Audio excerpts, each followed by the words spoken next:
Now that we've been thinking about new number sets, including irrational and complex numbers, it's time to generalize the results. In order to find solutions to all quadratic equations, we had to extend the number system to include complex numbers. Do the following for each of the problems below. Choose the best word to complete each conjecture. After you have made a conjecture, create at least 3 examples to show why your conjecture is true. If you find a counterexample, change your conjecture to fit your work.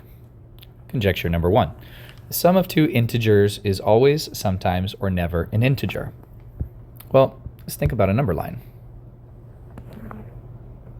Let's say I put some numbers on my number line.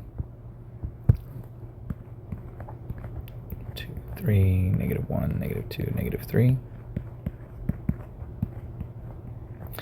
And let's say I start at some integer. I could start at something like -2. And if I'm adding, I could either go left or right, adding a negative number or adding a positive number. So let's say I add a positive number like 5. So I would land here. So anytime I start at an integer and I add an integer, I always end up at another integer. So my answer here will be always.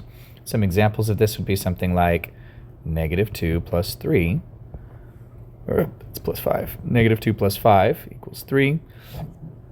If I add a negative integer and a positive integer, the sign is the one with the bigger, takes the sign of the bigger number. 2 negative integers, -5 plus -7. 2 negative integers will just get a negative integer result. And 2 positive integers, like +5 plus +7, would just get a positive result.